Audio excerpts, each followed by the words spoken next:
Olá pessoal, sejam todos bem-vindos à nossa aula de História do 9º ano. Hoje nós vamos estudar um pouco sobre os antecedentes da Primeira Guerra Mundial. E conosco nessa aula está o professor Jeremias, intérprete de Libras. Eu sou Cíntia Carvalho, professora de História, certo? Então, fazendo uma contextualização do conteúdo de hoje, nós vamos fazer uma introdução com 2 questionamentos, resgatando aí o conhecimento que vocês tiveram no 8º ano, ok? Aí você lembra em que continente teve início a Revolução Industrial? Pensem aí, gente, isso é conteúdo do 8º ano. E quais os objetivos dos países industrializados ao procurar ter colônias na África e na Ásia? E aí, vocês estão conseguindo pensar e lembrar? Então, vamos lá juntos pensar sobre isso, né? Então, quando a gente fala em continente que deu início à Revolução Industrial, a gente está falando do continente europeu. Quando a gente fala do país que deu início no continente europeu da Revolução Industrial, é a Inglaterra, e em seguida a França e outros países do continente europeu tiveram o início, deram início à sua Revolução Industrial, se industrializando.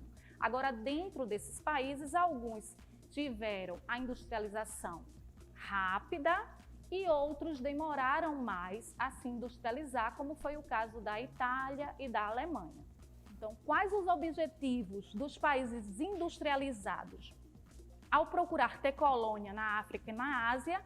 Foi por causa do interesse nos mercados produtores de matéria-prima barata e busca nos mercados consumidores de produtos industrializados. Então, eles tinham que ter local para escoar suas mercadorias industrializadas. E esses países, vai ser justamente no continente africano e asiático. Eles vão à busca de matéria-prima, porque é a matéria-prima que vai contribuir para a produção daquela indústria, e ele vai comprar barato nessas colônias, vai pagar um preço bem razoável por essa matéria-prima, então matéria-prima barata, leva para os países da Europa, no caso Inglaterra, França, logo em seguida Itália, Alemanha, recebem esses produtos e transformam ele de forma industrial. E aí vende mais caro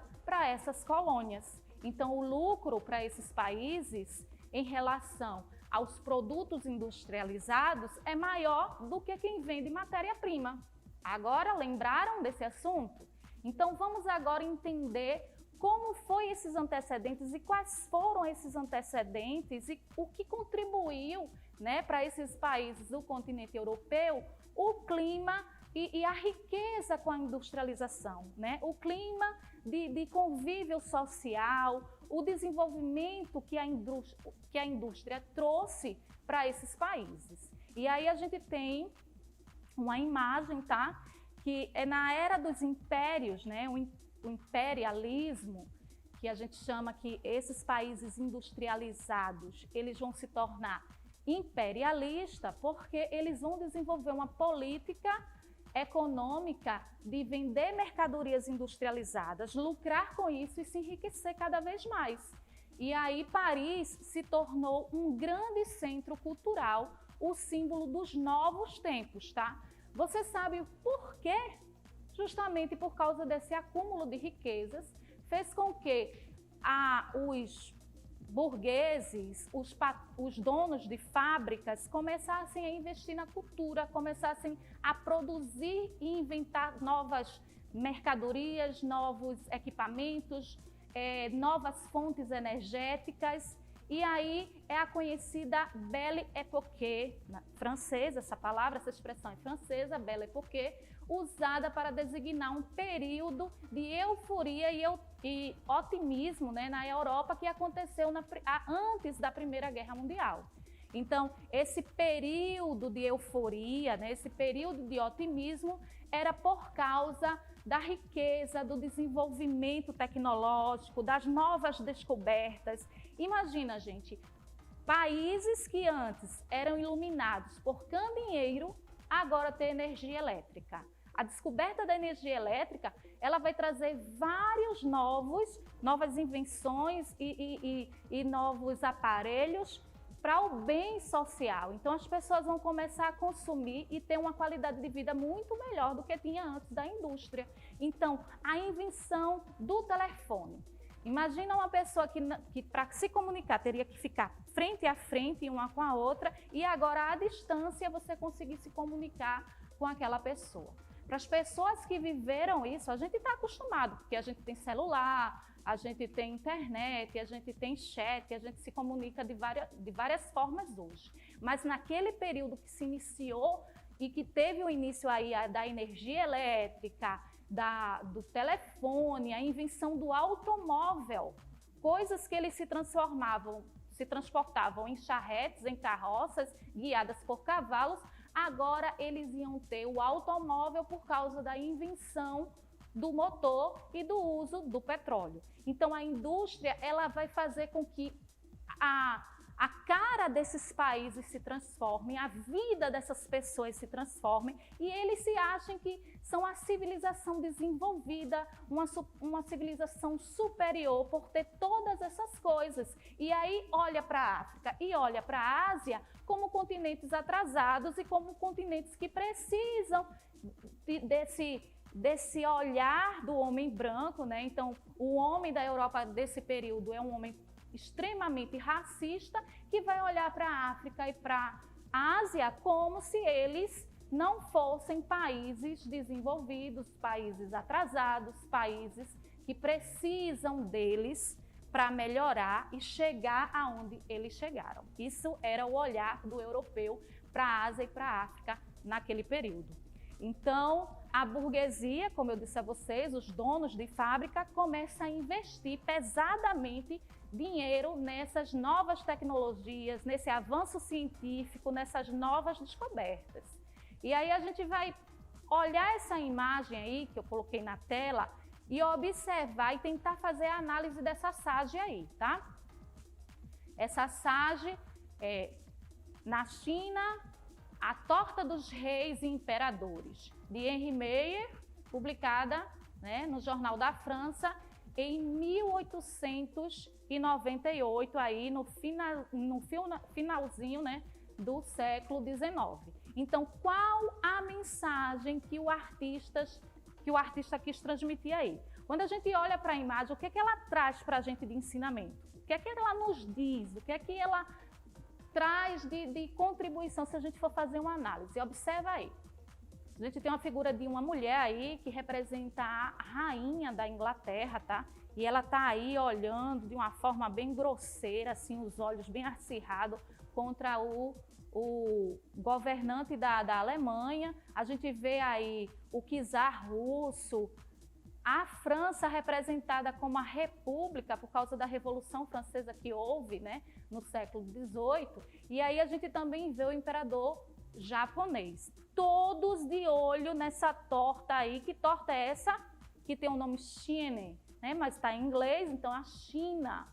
Que a China é um país, um dos maiores países populosos do mundo, que fica no continente asiático. Então eles estavam de olho na China para vender suas mercadorias, seus produtos industrializados e comprar matéria-prima barata. A gente vê também aí o chinês, né, a China, que é aí um chinês atrás dessas potências, né, daquele período, de forma assim que ele não está gostando daquela reunião, porque estão dividindo aí o país deles em fatias, cada potência ia ficar com um pedaço e ele nem participando desse diálogo estava, né? E aí a gente vê que o imperialismo, o que é esse imperialismo, como eu já tinha falado antes, são governantes dos principais países industrializados que impulsionaram a conquista de colônias, especialmente na África e na Ásia, ou seja, um neocolonialismo. Ô, professora, por que neocolonialismo? Neocolonialismo, gente, neo é novo, porque já houve um colonialismo lá no século XV e XVI, desenvolvido lá, pioneiro. Quem foram os pioneiros? Portugal e Espanha. E aí, essa nova política, naquela política lá, capitalista, era uma política de acumular metais, pegar esses metais lá descobertos na Espanha, né? Aqui no Brasil, em Minas Gerais. Então, essa exploração do ouro, de metais preciosos. Mas nesse neocolonialismo foi diferente, em outra fase do capitalismo, que agora era a venda dos produtos industrializados a países consumidores, no caso, a mercados consumidores, que eram essas colônias. E o mercado consumidor, ele vai evitar, como eu tinha dito antes, a superprodução das indústrias, porque se a indústria produz muito e não vende, não tem a quem vender, o produto se desvaloriza. E aí eles perdem, né? O dono da fábrica, né? O proprietário, os burgueses, eles iam perder dinheiro.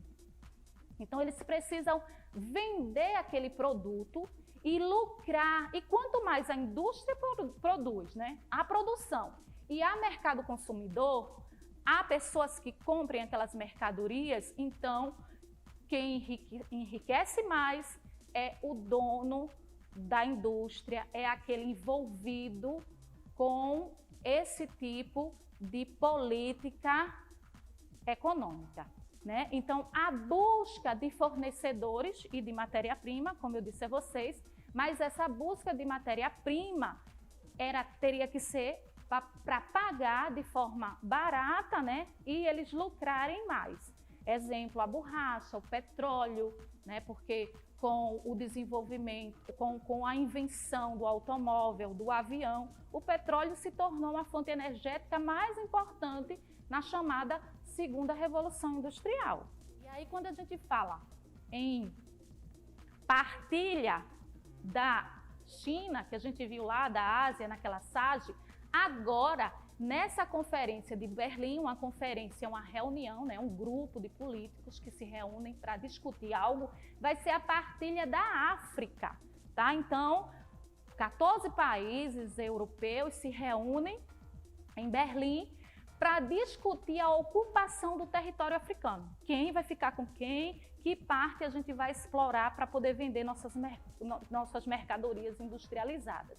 Então, todas as nações ali, né, estabelecidas em um ponto no litoral e que deveriam se expandir as suas fronteiras. Então, cada nação repartiu lá a África, cada nação industrializada europeia ficou com um pedaço para explorar países do continente africano no litoral e que era de responsabilidade de cada país europeu daquele período explorar, interiorizar essa exploração no continente africano. E aí a justificativa, como eu também já tinha conversado com vocês, é o fardo do homem branco.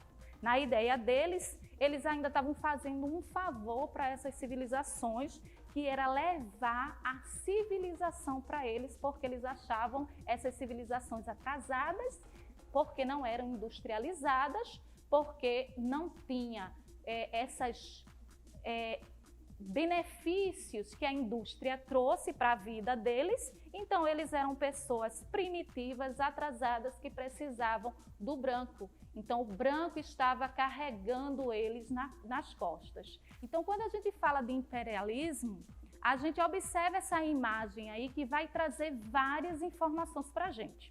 A gente observa aí, lá no topo, o nome civilização. O primeiro homem com um balaio aí nas costas, né? Com um africano, assim, apresentando-se a África, apresentando um turbante aí como se fosse no Oriente Médio, um chinês, a Ásia. Então, e esse aí carregando seria o homem branco inglês, tá? Como se a Inglaterra, né, que é extremamente orgulhosa e se achava superior a outros, como os ingleses eram super orgulhosos naquele período, então eles achavam que tinha esse fardo de carregar essas nações para o desenvolvimento, que seria para a civilização.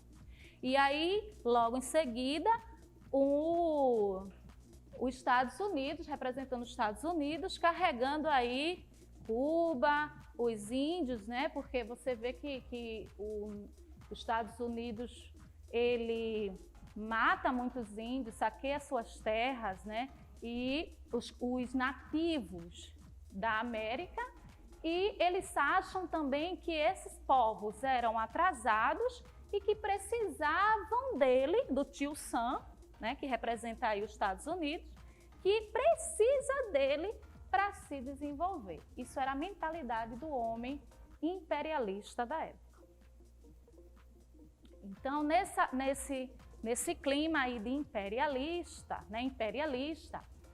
houve também as nações, que eu disse a vocês, que se industrializaram de forma tardia, como a Itália e a Alemanha. E elas queriam também um pedaço dessa exploração colonial. Eles queriam países também, colônias, né? No século XVIII, XIX, aí início do século XIX, eles queriam colônias também para vender suas mercadorias.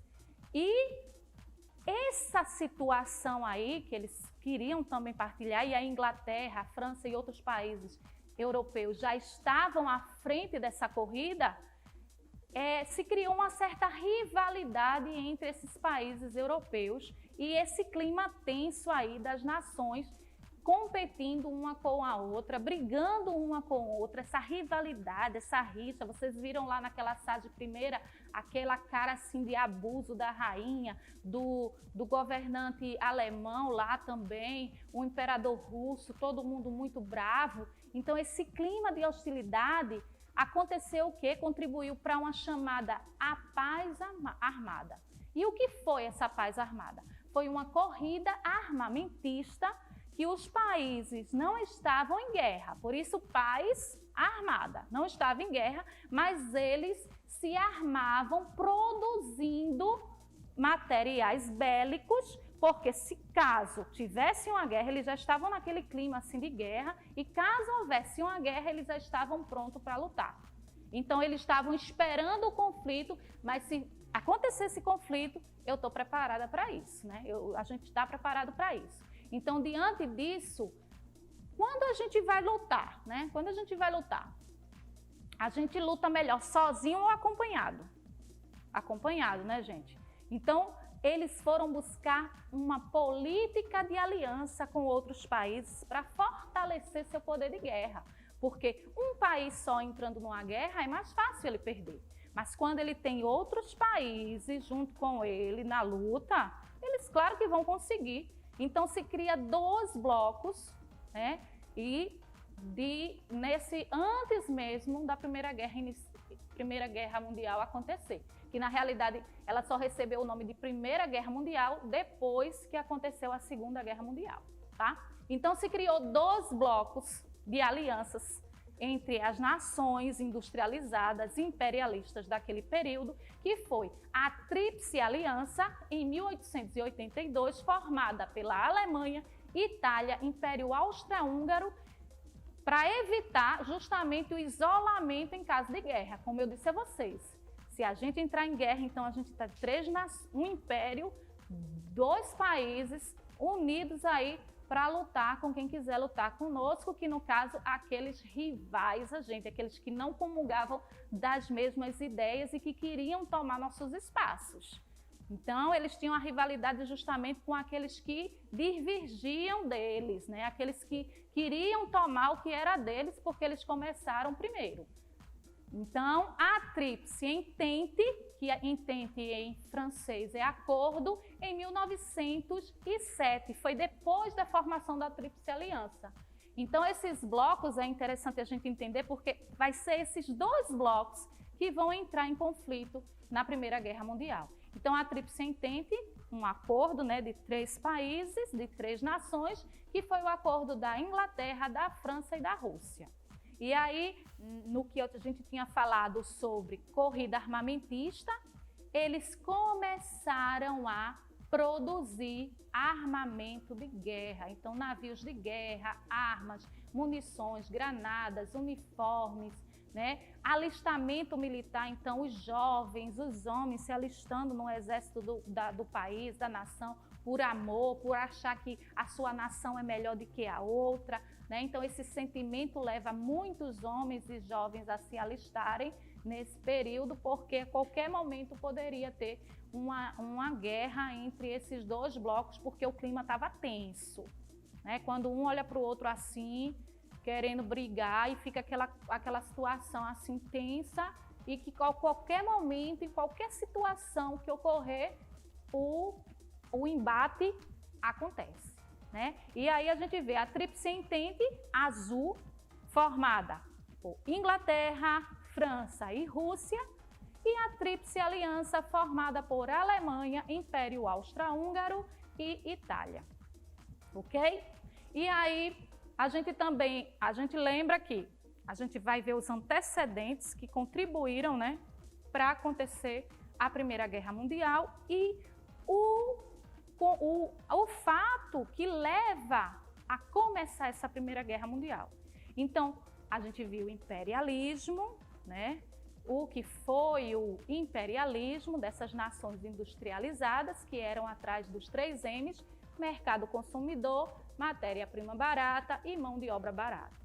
E agora o chamado nacionalismo, que eu já tinha falado, do movimento que pretende agrupar em um mesmo estado povos de culturas semelhantes, tá? Então, grupos nacionalistas vão se formar com essa intenção de agrupar, de aumentar seu território em busca de juntar povos com as culturas semelhantes. A gente vai ver esses grupos nacionalistas com essa finalidade nesse período. A gente vai ver também a preferência, tudo o que é nacional, né, a exaltação da ideia de nação e os valores, as tradições daquele país. A gente vai ver também as ideias, ideologias, as ideias que exaltam as características de uma nação, tida como ideal e que merece toda a lealdade de seus cidadãos.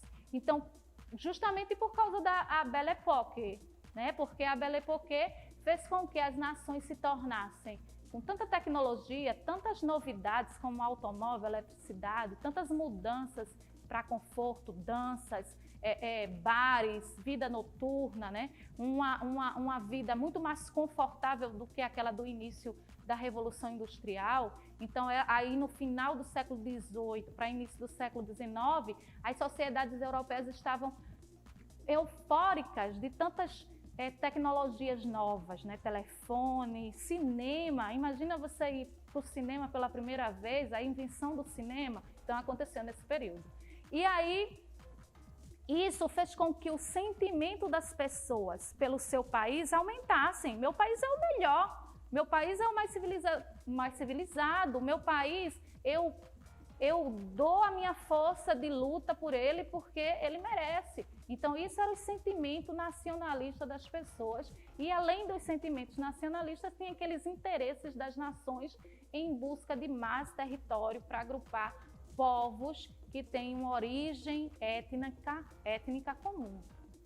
E aí, no século XX, esse nacionalismo, no início desse século XX, esse nacionalismo vai ganhar força nos países europeus.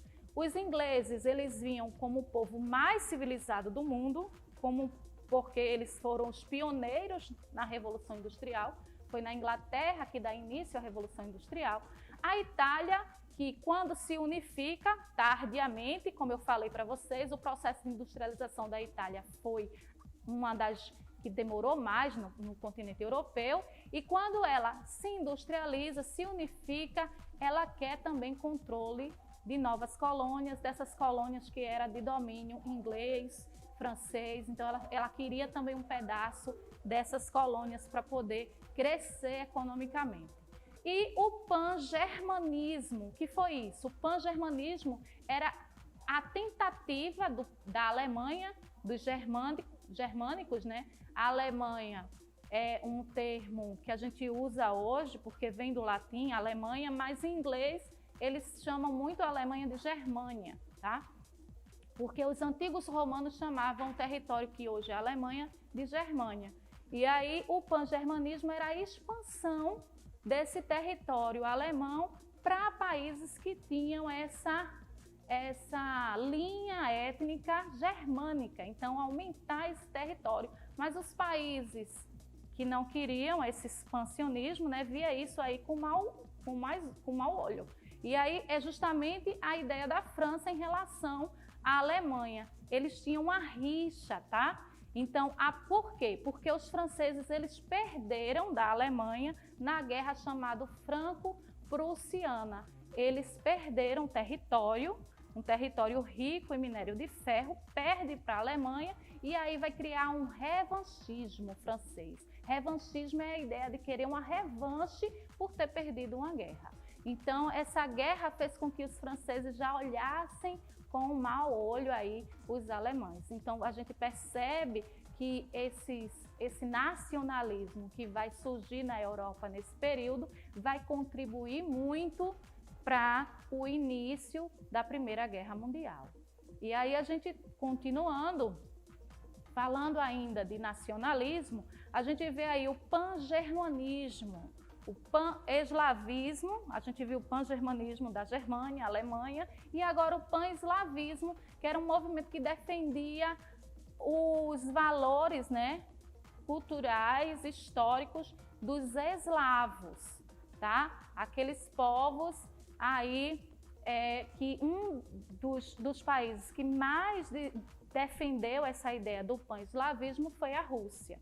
E aí o Império Austro-Húngaro, que queria domínios desses povos, que assim, territórios desses povos que eram eslavos, o Império Austro-Húngaro, ele englobou no seu território, no seu poder de influência. Então ele formou-se, né, dominando vários povos húngaros, tchecos, italianos, eslovacos, croatas, romenos, então que almejavam sua independência. E aí eles almejavam essa independência, mas o Império Austro-Húngaro ele tomou aquele território e governava. Então aquelas pessoas de domínio desse império, né, nessa região aqui que a gente viu, aí laranja, né, um laranja claro, a gente percebe que esse domínio aí tem povos que não gostavam desse domínio do Império Austro-Húngaro e que tinha essa vontade de se desligar e queria uma independência territorial, e o Império Austro-Húngaro não permitia, né? Ele queria continuar governando e influenciando esse território aí, que é o chamado território dos Balcãs, né? E aí também tinha os ideais nacionalistas dos sérvios, né? A Sérvia, ela queria também tomar territórios que era do Império Austro-Húngaro, que era de povos que tinham origem étnica semelhante aos sérvios, né? Que eram povos eslavos. Então eles queriam também novos territórios e tomar territórios, que era a ideia da Grande Sérvia, né? O povo eslavo queria libertar territórios eslavos da influência do Império Austro-Húngaro. Então, veja como o clima de rivalidade entre esses países era grande nesse período. Mas agora a gente vai para o estopim da guerra. Então, o estopim é qual é o acontecimento que vai contribuir para dar o início a essa guerra. Vocês sabem? Vocês lembram? Porque esse assunto a gente viu logo aí no início da unidade, nas aulas aí remota, né? Então, no dia 28 de junho de 1914, lá em Sarajevo, capital da Bósnia, o príncipe do Império Austro-Húngaro, Franz Ferdinand, ou Francisco Ferdinando, traduzindo o nome dele para o português, e suas esposas visitaram a cidade da Bósnia, da capital da Bósnia. Então, quando chega lá na capital da Bósnia, Sarajevo, essa visita, eles são surpreendidos por Gavrilo Princip, que membro de uma organização chamada Mão Negra, que era uma organização nacionalista sérvia, assassina o príncipe herdeiro do Império Austro-Húngaro, Francisco Ferdinando. Então, esse assassinato aí é que é o estopim, esse acontecimento do assassinato do príncipe herdeiro do Império Austro-Húngaro. Lembra lá dos blocos que se formaram, as políticas de aliança? O Império Austro-Húngaro fazia parte da Tríplice Aliança, né? E aí isso vai mexer com todos esses países aí que se declaravam esse acordo, que fizeram esse acordo aí nesse bloco de união. Então, justamente por esse acontecimento, o estopim da Primeira Guerra Mundial, que vai ser o assassinato de Francisco Ferdinando e sua esposa, vai se dar o início aí da Primeira Guerra Mundial. O Império Austro-Húngaro exigia da Sérvia o fim de todas as sociedades secretas. Então, ele queria que a Sérvia destruísse aí a Mão Negra, o Mão Negra, todos os grupos radicais que defendiam o pan-eslavismo. Mas aí a Sérvia não aceita, né, essas exigências do Império Austro-Húngaro, e quando em 28/7, né, de julho de 1914, um mês após o atentado, o Império Austro-Húngaro declarou guerra à Sérvia, e aí dá início à Primeira Guerra Mundial. Por hoje é só, vocês encontram esse assunto no livro de História do 9º ano, no capítulo 1, se vocês quiserem, tiverem mais interesses, e é bom sempre mais leitura. Até logo, até a próxima.